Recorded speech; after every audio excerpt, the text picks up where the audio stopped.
This is the Lekker Rugby Pod with Harry Jones and MV Welman. It's a Lekker Rugby Pod, episode 32, made possible by the guys at Sit and Cars, and thanks for their support. And Harry, today is going to be a bit of a different one, a little bit of a rugby angle, but a bit of a wider angle as well. There was a lot of talk this week about social media, people being disillusioned by it, and thought we'll spend some time on it. Yeah.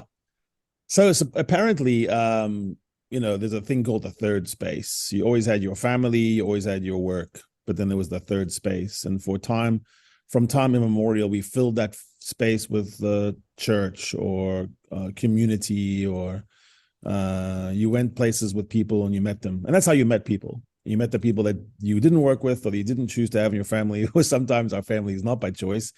And that's how you did that. You walked across a bar to meet a woman.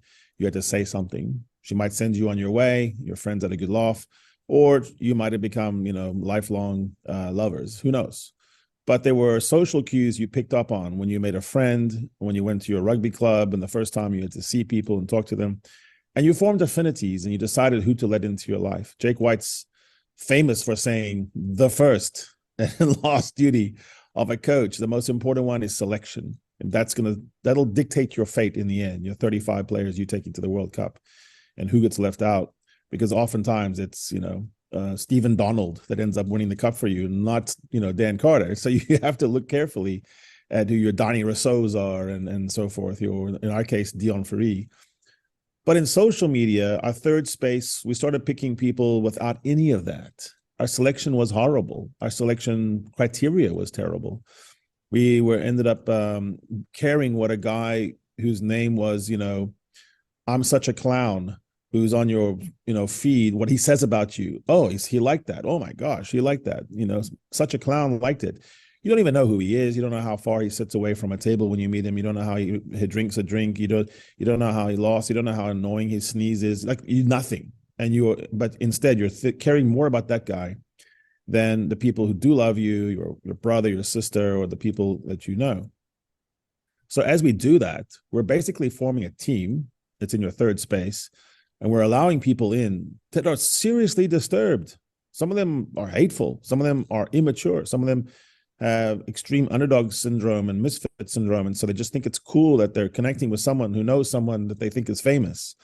And as we, rise and we start farming for engagement, as people do, we can often have some very bad stories to tell. And then we try to solve them in different ways. And I'll tell you what now, the solution of I'm never going to text anymore, or I'm just getting off social media, it's not really a solution.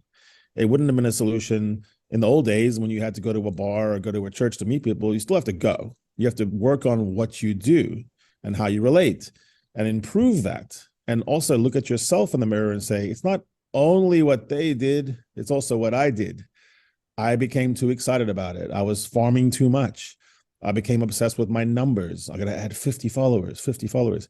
And listen, 2 years ago, I had no followers. I decided to do this thing. And now I've got almost 8,000. So I'm guilty of that. I mean, obviously that's intentional.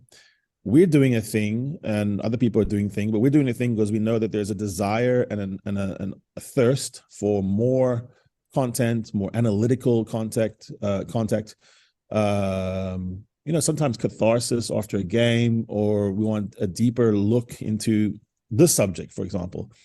And broadcast won't do it because the drive to commercial, 25 seconds, 1 minute, the guy in your ear saying, wrap it up, Harry, go. It's insufficient to discuss a larger topic. So what I would say is, most importantly, of all these things, you have to decide why you're doing it. And that will dictate you fully formed. It's like becoming a parent when you're ready versus not. You can handle things better when you know why you're doing it and you want to do it and you're doing it, for a reason. But one thing is for sure, the people you think are hating you, they don't even know you. So they don't really hate you.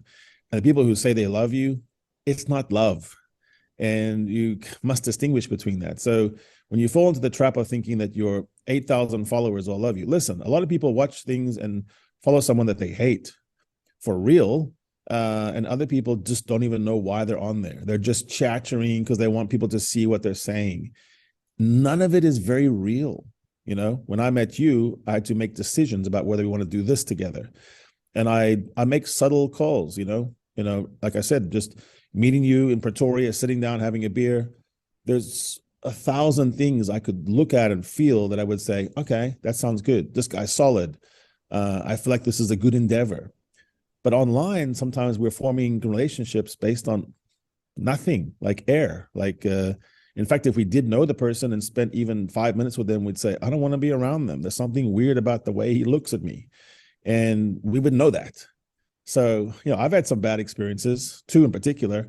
One, as a writer, some guy just kept calling me a coward. And instead of just kind of being, my word for the day is insouciant. It's a French word for, just not caring, indifference, I guess you'd say. I think we care too much about people that don't care about us at all.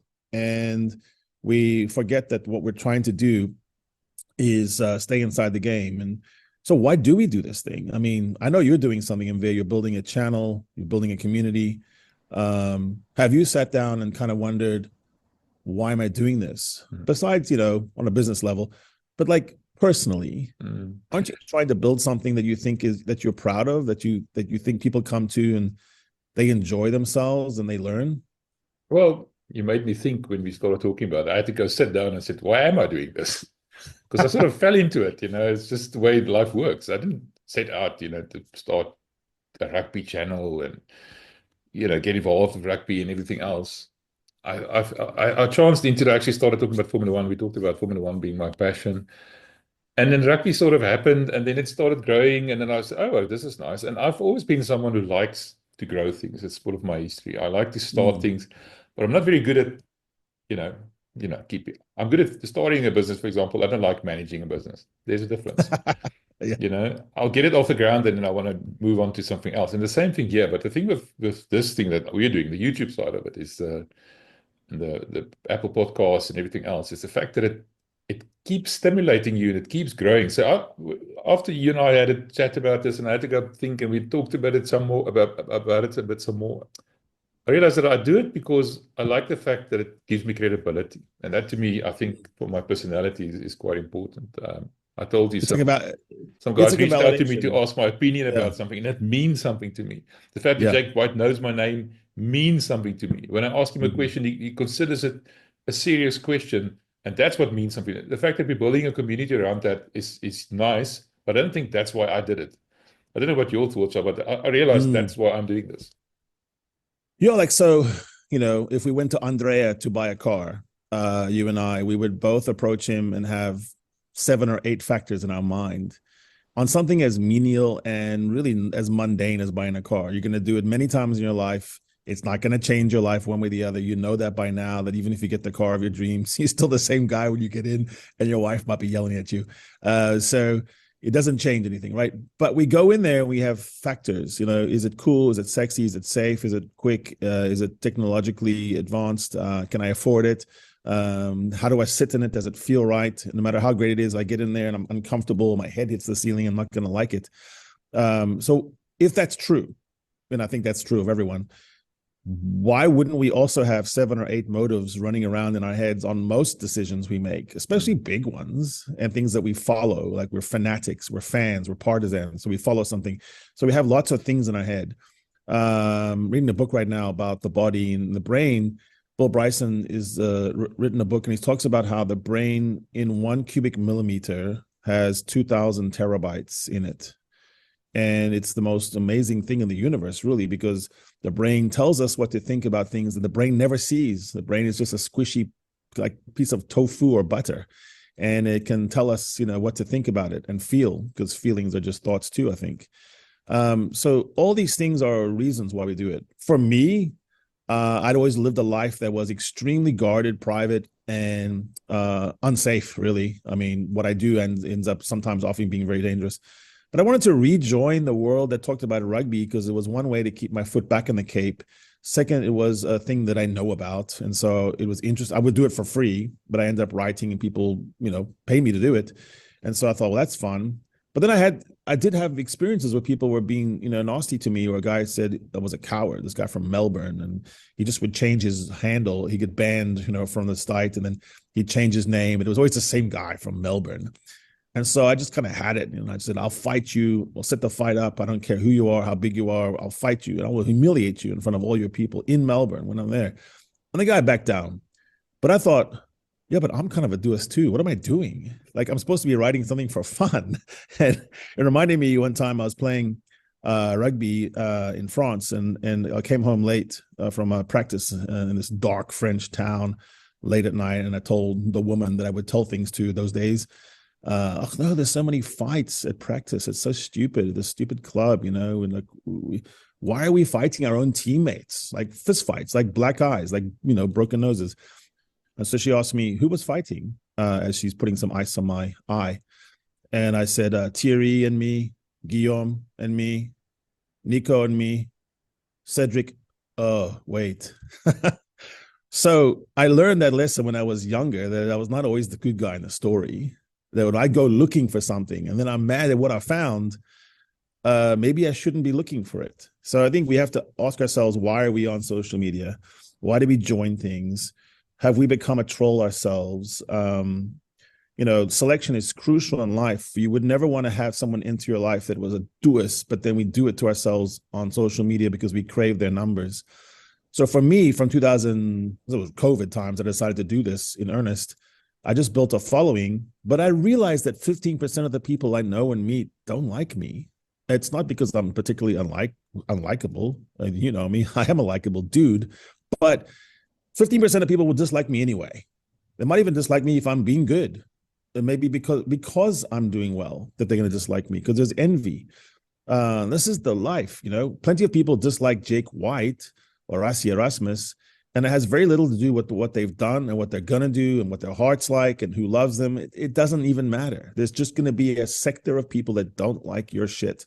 And it's important to know that. So when you grow the number of people that are a part of your life, you're growing the percentage of people, the number of people that get up every day and want to make you mad. You also growing the part of people who love you and like you, and they don't love you, but they pretend to like you. So, that's the thing. Look at Rassi's video, the famous video that's still the archetype of his life and is the one bookend of his career, where he did the 62-minute video. And he either naively or cynically decided to do it and then pretended he didn't leak it. You can argue with me about that, but I think he knew it would come out to the public space at some point. And you look at that and say, is that better or worse towards referees than someone coming out and saying in 2 seconds, the ref cheated? Clearly saying the ref cheated is worse than Rassi's video. I mean, clearly. You are impugning someone's motive. You are saying that they are illegal. You're saying that they are the worst referee of the world at that weekend, because they are literally making a team win that should have lost. So if I say a ref's a cheat, even if it's a tweet, or I just say it to a guy, that is worse than making a 62-minute video about the mistakes that a referee made towards one side. Now, the truth is, to do what he is doing, he should have done a 3-hour video with a 100-page index behind it, where he did all the mistakes of the referee, but also compared it in a blind study to 50 performances of refs, and showed that it deviated, 3 standard deviations away from a normal refereeing display, and that therefore that refereeing display was bad for both teams, but a little bit more for one. And then that would have been, the correct way to go about it. But there's no way to do that on social media. That would have been received with even more scorn. And so you have to teach yourself, if you're Rassi or you or me, to not blow out. Like when you've had the 3 brandies and it's late at night, don't respond then. That's the moment where you say, I'm just going to go through the normal channels. I don't think it's right. I don't like it, or you're going to face this kind of firestorm. But once you know why you're doing it, and I think Rassi was always someone that was trying to figure that out, and I think he's getting there, and I think he's a healthier person now in that sense.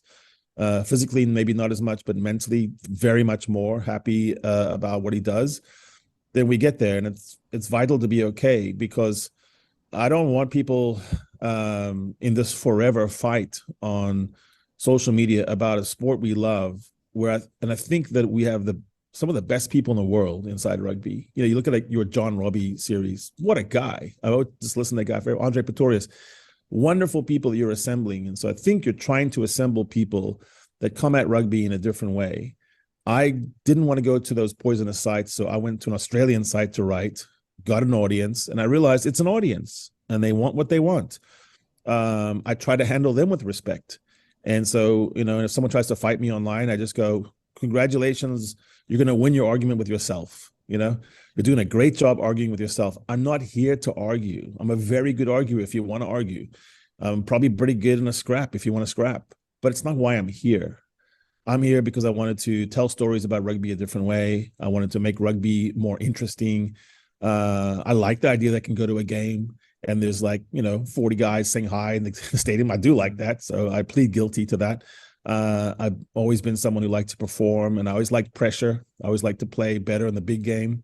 And I like it when it's really, really that way. And so to me, getting on post-match Ellis Park and being able to say what happened, I like that. I like the importation of pressure. I like the fact that we can tell a story different ways. So I think it's all about how we handle attacks by the people that we willingly brought into our lives when we said we didn't want that. I was just thinking about that. If someone comes pounding at your door at 12 o'clock at night and you can hear the guy's drunk off his skull, are you going to open the door? Are you going to listen to what he's saying? Or are you going to kick his butt or phone the police, whatever? But that same guy gets on the internet and leaves a message, and you read it at night just before you go to bed, and it keeps you up the entire night. Why do we have this visceral reaction? I'm guilty of that a lot. I have to literally bite on my teeth not to get swept up by the emotion of that kind of thing. And I have to keep in mind, listen, what time is it? Oh, yeah. Is a guy, compos mentis? Probably not. And you have to take that step. And I told you, when I started this, I was so thin-skinned. I was so aware of what everybody's saying, what people are thinking. Do they like me? Do they not like me? I've grown a substantially thicker skin in the meantime, but it still affects me. I told you about a message I got this morning that really upset me because it is so completely out of context and almost bizarre, if I want to call it that. Why didn't I just delete it and let it be? I deleted it, but it's still hovering in the back of my mind. Why do we react to it like that? If we know that's not the way to react, we know why we're there, we know why we're doing this, yet we allow this kind of thing that we would never allow in physical, real life to happen to us. Why do we allow it to happen to us in a virtual thing? I don't get that. That's one of my biggest questions, I think. Yeah, so if what we seek is, what is the Afrikaans word? I think I found it. Ongeërgheid. Ongeërgdheid. Ongeërgheid. Ongeërgdheid, yeah. Echtheid. That idea that what you do is not related to me as a person. Like, it does not speak to my worth. It doesn't diminish me. If it doesn't diminish me, then I wouldn't have a reaction. If I do have a reaction, then ergo, I did think it diminished me. Like something you did made me feel like I have to get back up. So I think the first part of that is realizing that it's kind of delusional, this whole thing. We do have an audience, and I think we care about them, and I think they care about us, and they're excited to see what we're putting on there, and we get ideas from them. But there's a certain percentage of people that walk the earth, whether you're going into a restaurant tonight or you're online, that are just messed up, and they have attachment syndrome. What I do a lot is handle stalkers and people who are threatening CEOs and powerful people. And what I do is I realize that they have attachment syndrome, and I detach them from my client and I attach them to me. Like, that sounds ridiculous, right? Why would I want to do that? Because there's no other option. They never detach from everything. They always have to attach to something at all times. I attach them to me because I know I can handle it, and then I wean them off me incrementally and attach them to something else, sometimes at a jail cell. But, we got to get them away from the one that I'm hired to protect.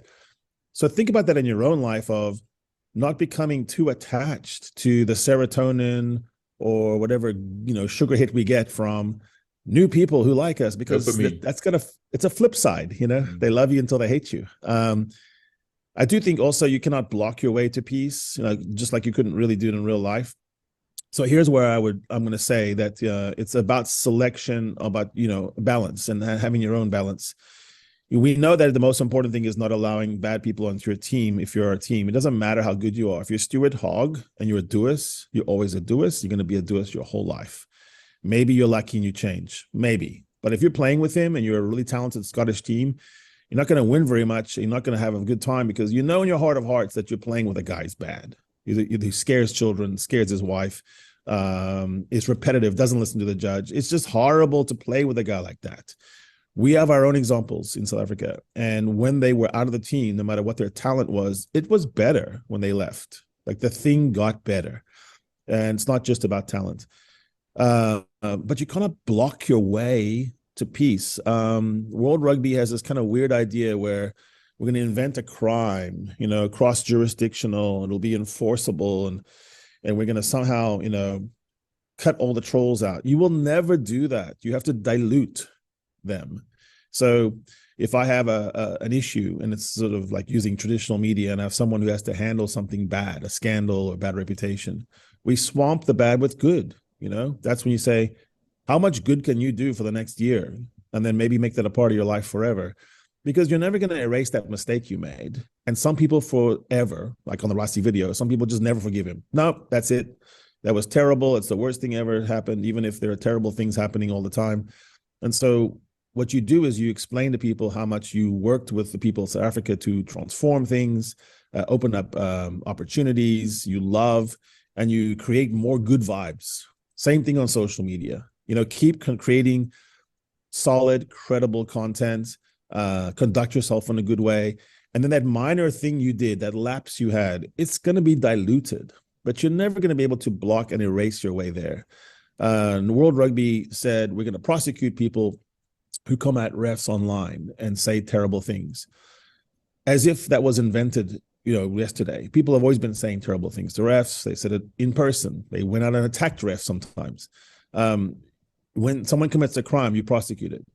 To say that you're going to somehow get there by telling people that your refs are really, really famous and you should know more about them, make a documentary about them, put their kids and their family on screen and boost their followings.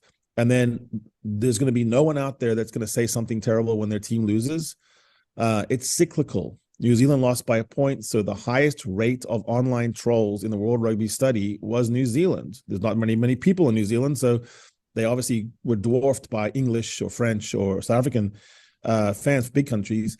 But the rate was what I'm talking about. So no one's ever going to like losing a close match. The referee is disproportionately influential in rugby than any other sport. If a referee was bent or crooked, he could definitely make a team win. And so people are drawn to saying that, like you are against me, 2%, 1%, I don't know what it is. We're never going to get rid of that. So if we want to stay online and do things, we have to accept with insouciance. We have to accept that that's where we are. And I think what we can mostly do is not erode boundaries. So, I think if you get too close to people, they feel like there's no boundary at all. So if you're sharing way too personal things, if you're sharing your political views, if you're talking about things that are religious in nature, but then you want to come back to the rugby, understand that you already messed up. And you'll never see me do that. I mean, there's very few stories where I'm going to portray what I actually think about a political situation, because I know it's terrible. I try to stay on the rugby. And I don't want to be a hybrid, because I know that I will get upset if we go into these other things, and I don't want to be too greedy. Yeah, that's an interesting thing. That's something that I've picked up being on social media, rugby guy on social media, is the relationship with rugby itself, the authorities. And I'm a Bulls supporter, and I'll tell you one thing: the Bulls welcomed me with open arms. It's not the same with everybody else. If you're not part of the traditional media, you have to jump through all these hoops, and they're always sort of, doubtful of look at you askew, and that takes a bit of things. So now you put in all this effort into it's like I said, establish your credibility, and you build these relationships, and then you just get you come crashing down because somebody's now called you out. And there seems to be a bit of a rivalry between the traditional media and the social media guys like us now. Why would you think as on the social media side of it, does it work, if I can call it, and why do the traditional guys feel threatened by it? Is it because we have more time, we can be more authentic? You mentioned before we can swear if we wanted to a degree. What makes social media work, and what makes people envious of it then? And it leads to this kind of results. There's a certain well-known rugby commentator, rugby analyst that's left social media and now up in a puff. And I think part of it is the fact that there's a lot of envy, and maybe you think that you're above the game now. I'm rambling a bit, but I wanted to know what you think about why is this friction almost between traditional and social media and everything that comes with it.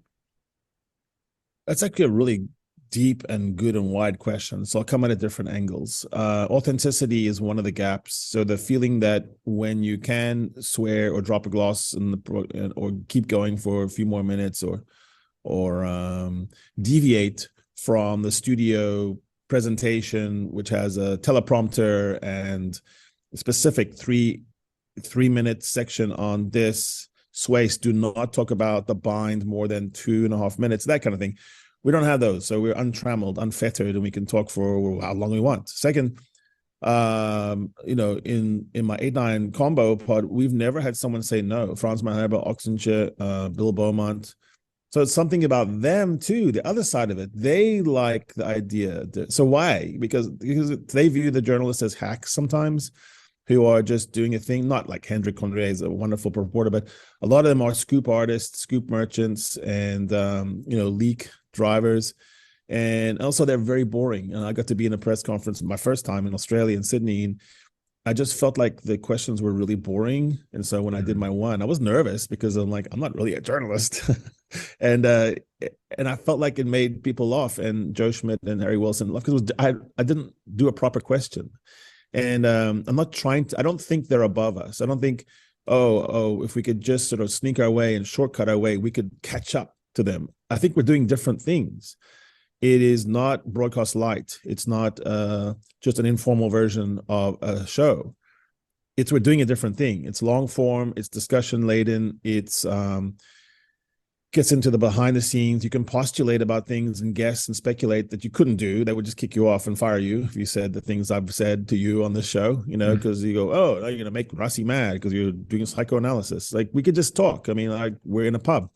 Is it like a pub chat? Not really, because we do still know that we're performing. So that'd be a weird pub chat if you had to put a finger up and say 5 minutes, Harry. That's not part of a pub chat, but it's something more like that. And so I think people like to know, hey, Harry and MV are friends. They're a bit different. The contrast is different. That's cool. And so I like to know what they think about something. To your point, credibility. Like, if they talk about the deal between Ackley Group and South African Rugby, I put stock in the fact that they're saying what they're saying, because I don't feel like they're invested and they have to say something good because I'm a former player for the Boks who has to keep Saru happy because I want to get that.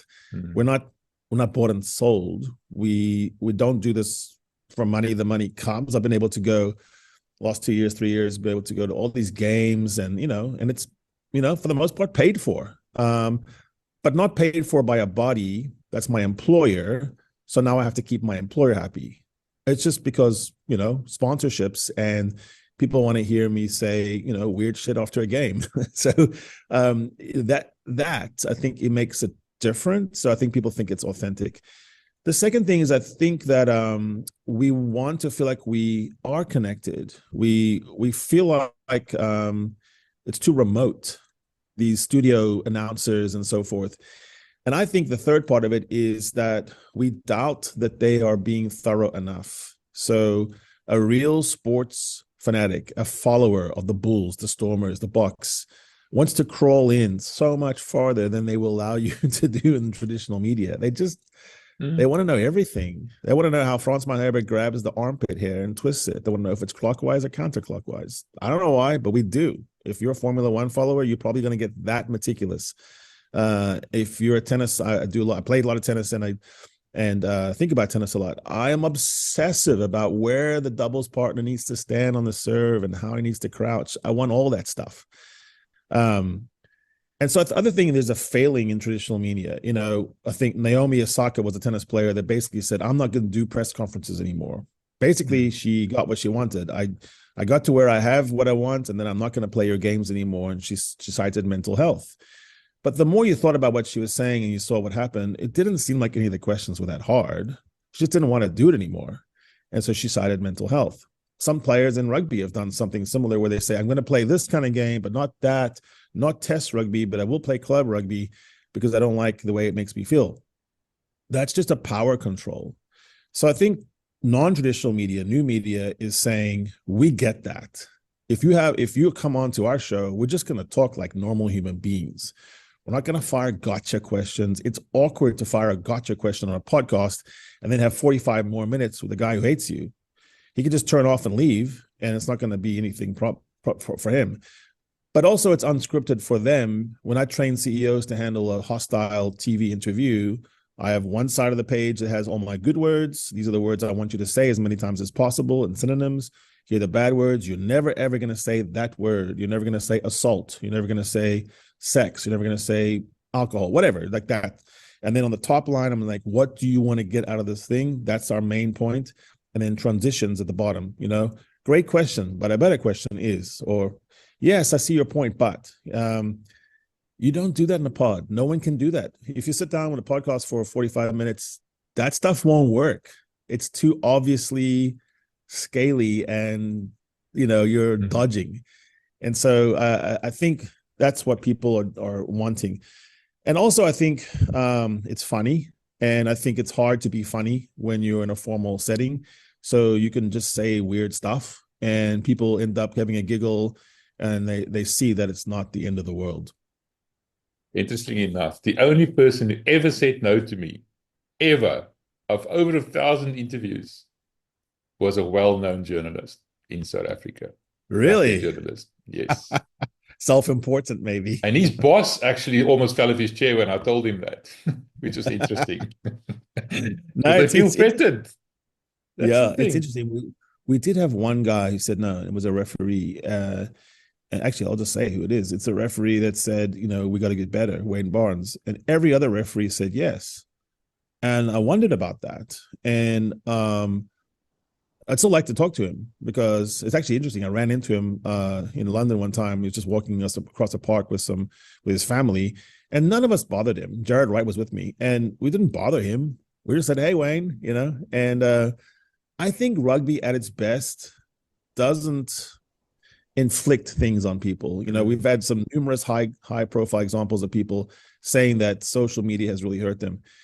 And I think it's sort of a cop-out. It's still people doing it. So we need to make sure that our culture is one in which our rivalries are really strong. We need to have more money in rugby. So we have to be honest, we're chasing money. But we need to empower this kind of thing because we don't get to share enough content. The World Rugby Cup was so guarded, and it was some of the best matches that had ever been played in rugby. And I couldn't even sit in the stadium that I'd paid, I don't know how much money I'd end up forking out to be at so many matches, 7, 8 matches. Surely I deserved the ability to take a video on my own phone and tweet it out. I mean, that's bizarre. Like no other top sport would they do that to you. And it's almost like, and then we're going to try to grow our way by, blocking people or prosecuting some Kiwi who was mad about losing the World Cup and he gets a fine somewhere in Australian court. It's lunacy. We need to dilute the bad with good and explode really with novel, creative people. We're more creative. You get these people who have backgrounds in business, who are not trying to make an article or a show for money, but because they just love it. They bring their creativity, their art, their business sense, their ability to analyze the brains, all that. It's on display. We need to use it. And I think it's great. But we just have to solve one thing, which is let's not go onto these forums in order to prove something that you can't prove, that I'm better than you, or whatever you're trying to do from your childhood that you're all messed up over, leave that at the door and engage and disagree. It's okay to disagree. I think it's fun. It's fun to have debates. But the way of, going ad hominem personal attack so quickly, you've seen it. And so there's a guy from Ireland that I have to sort of mute or whatever you call it. I'm not sure I block him. I just muted him. And he's always trying to prove that I'm a racist, but I'm a racist for like 17 different reasons instead of like, I don't even know who I'm supposed to be biased against. At this point, I think he thinks I'm biased against the world. And I always wonder why. Why are you doing that? And his profile looks like I'm a normal guy with normal stuff. And I don't know why, but I'm assuming that there will be more of him. The more that we do this, and the more I grow a following, there'll be 10 more of those guys. I have to develop a strategy where I deal with them. I'm not going to be able to block my way out of it. I want to just talk about selection quickly. It's a bit of a punt here for certain cars. Don't forget, Harry mentioned before, if you want to buy a car, you don't know if you want to impress your brother-in-law or be better than him, or if you're going to be sexy or fast. Huge selection. Dealer based in Pretoria, 2 branches, one in Casino, one in Menlyn, and then sittencars.co.za. Go look there. And remember, if you want to sell your car, Sitting Cars pays extra for your extras. So that you get paid for those, the fancy roll bar you put on and the fancy mag wheels and stuff. You get extra money for that at Sitting Cars. Make sure you visit them. That's quite important. Selection is important. You said it. Jake White said it's the most important thing. So there you go. There we go. I wanted to say something else about why we're doing this. And I think one of the reasons why you and I are talking to each other today, you live in Houston. You came to Houston via London, but you grew up in Cape Town. I'm a Pretoria boykie, born and bred here. I've lived in Cape Town for a couple of years. I couldn't, leave it quickly enough. I hated the weather, couldn't stand it. 3 weeks of rain at a time.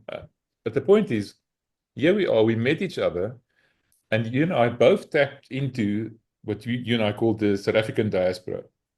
And this entire community of South Africans, I want to say that specifically across the world that love rugby, is being pulled together by what we do. And I think that, to me, is quite important. But you mentioned that you fell into the Australian side of it because that's where you found a place. But at the end of the day, it's about you and I are being South African and being able to connect about something that we both love. And this is, I think, for me, and as I'm saying it, I realize it's true, it's a very important thing, a very important part of why we're doing this.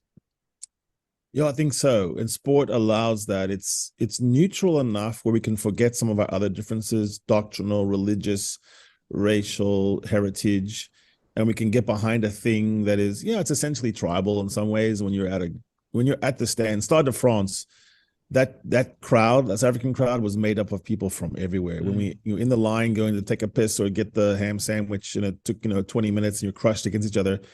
Everyone's going, hey, where you from? But and like the answers, like Seattle, Birmingham, Prague, it was from everywhere. Bloom, Santon, whatever. It didn't matter. It was just a reference point. And the more important was, hey, do you think we're going to win? Is that enough of a lead? What do you think about, Paula, whatever? And there's something like it's a blessing. It's a blessing deep in your heart when you know that you can go your whole life and you can sometimes feel disconnected, separated, and you also don't understand maybe what happened in the 80s and 90s the same way, and you process it differently. But there's one thing you want the Boks to win. You want them to win again and again and again. And you just enjoy that. And then you want to talk about it, and you want to talk about the rugby forever. And you want to talk about it before the match and after the match, whether you're just sitting around and having beers together or you're doing what we're doing now. And so, life's short enough and hard enough where, you do want some joy. And if this is what it is, then I say, yes, let's do it. And let's just find a way to not let it afflict ourselves or become a burden to ourselves, such that, talented people step out and don't want to do it anymore. I think that's kind of sad.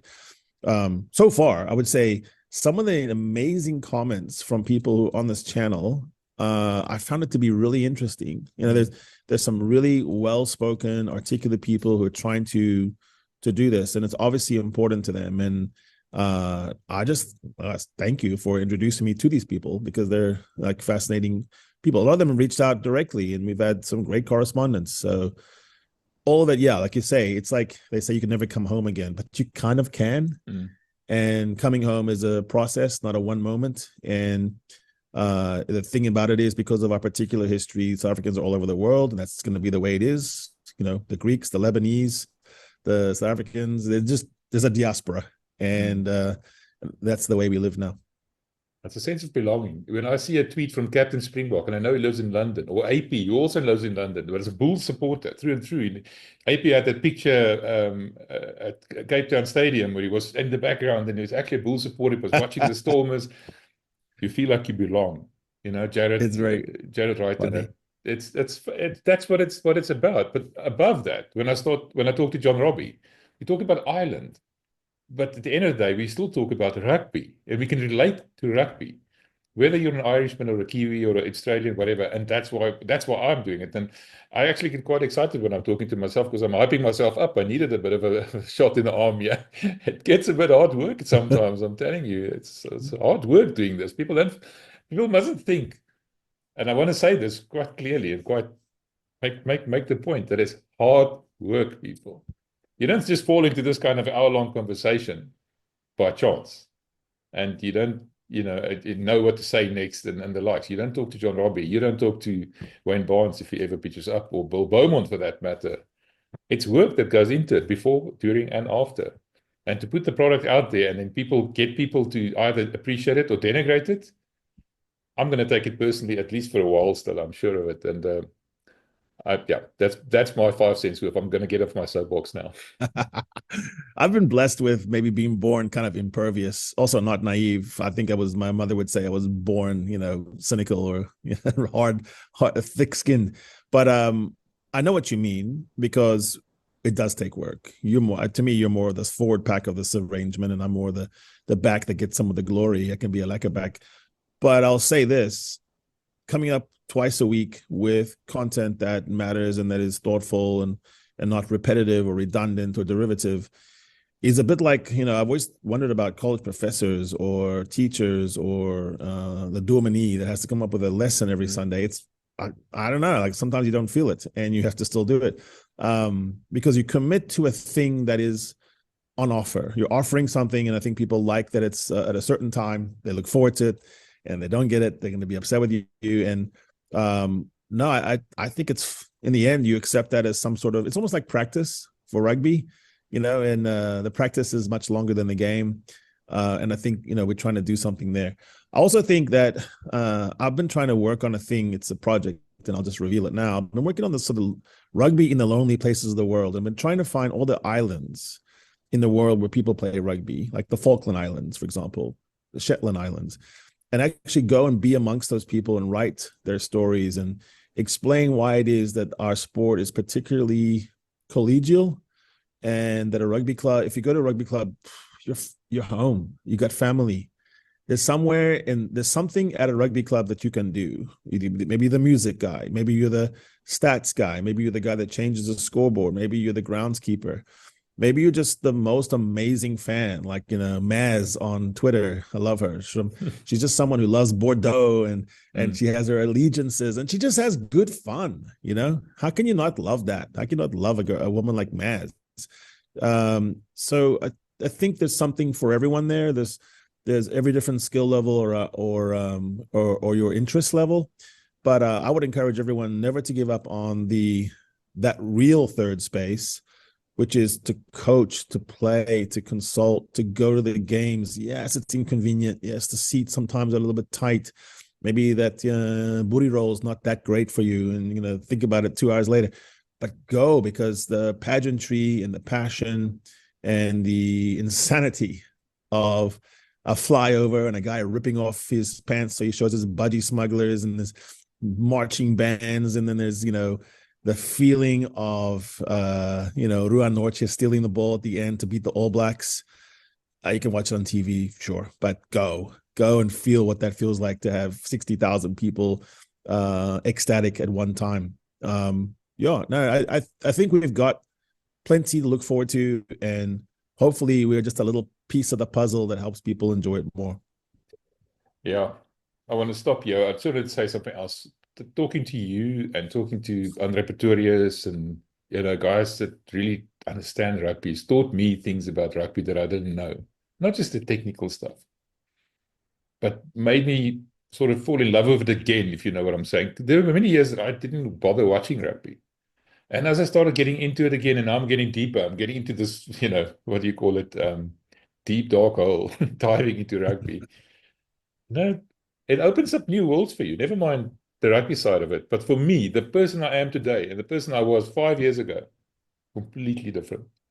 And it's all to do, and thanks to rugby and what you and I and other guys are doing on that. So thanks to that. That was very insightful and actually quite a revelation to me. And it came to me as we were talking. So I appreciate that. Thanks. Yeah, no, I loved it. Cheers. This is the Lekker Rugby Pod with Harry Jones and Welman.